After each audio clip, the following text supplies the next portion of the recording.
Hello. So I'm going to also quickly walk you through how to submit for LEAD. And I'm going to show you two separate ways.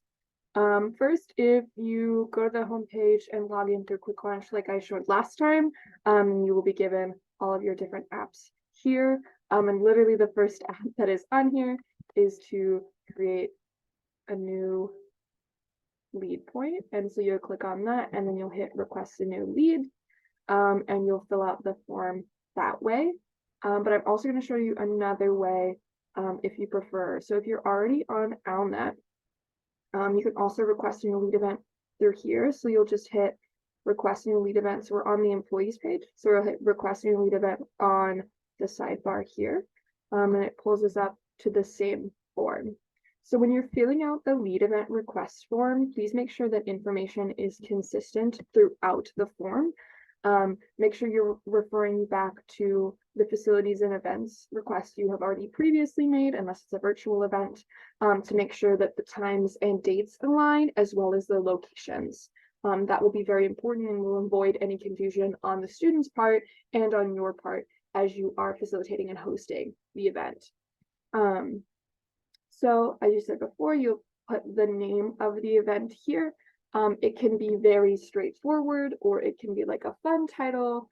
In the past, I have done like very specifically led titles, like when Peer Educators has active bystandership trainings, we call it active bystandership trainings to be very informative and to not confuse people. But we've also had events where for Peer Educators, where we've been like, let's talk about sex, and that tends, or like sex in the Ivy Room, and that tends to catch the eye of some students more than a very specific literal title maybe.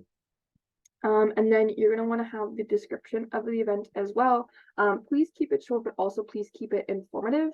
The kind of system that I always use is like join specific organization or group or discipline for the following event. And so I will, for example, I would be like join Peer Educators for an informative conversation on active bystandership, and then talk a little bit about what that means, include some topics that you're going to refer to.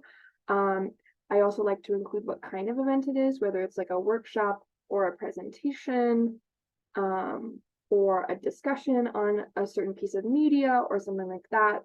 The goal is to get the student as well prepared for the event as possible. So make sure that you're including all of that information. Also, if it ends up being a repeat event, if you do this event multiple times, please make sure that you put at the end of it that it's a repeat event and lead points can only be awarded for the first attendance at said event. Students like to go to multiple of the same event, but that's not how that works because obviously they're not learning any new information. Also, please include any trigger warnings, for any sensitive content. I know that that's not always necessary for a large portion of lead events, but especially for ones that we do within Peer Educators, it's very important that we provide those warnings for students because some students choose not to go to those events, and that is perfectly okay. We just need to respect that decision and disclose that information.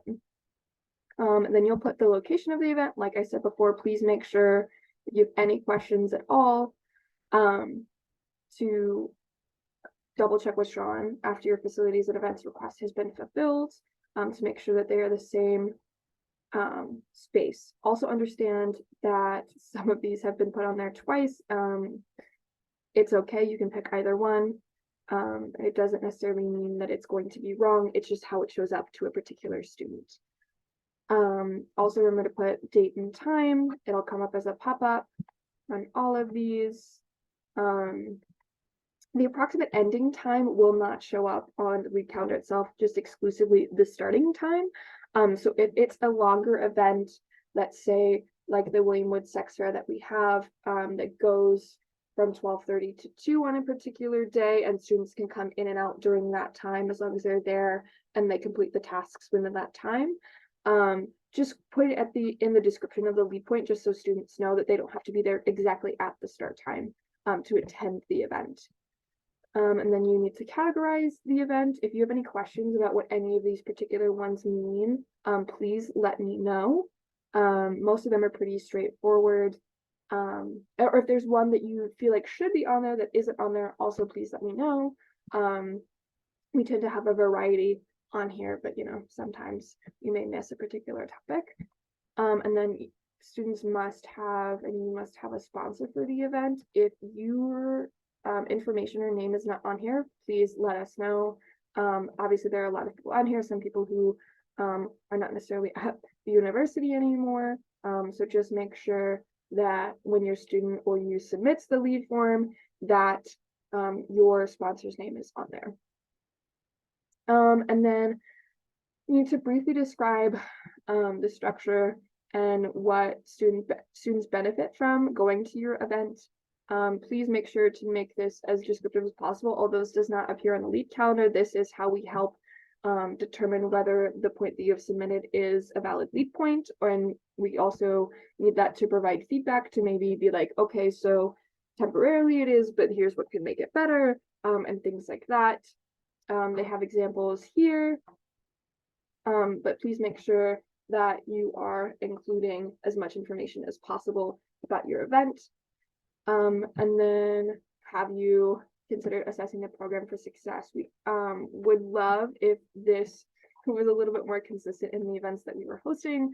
It's been a change that we have made in peer educators to kind of use some formative assessment or some summative assessment for our programs to make sure that students are meeting the objectives that we set for our particular programs. It could be as simple as, while students are getting their lead point, we ask them one thing they learned to make sure that they were paying attention.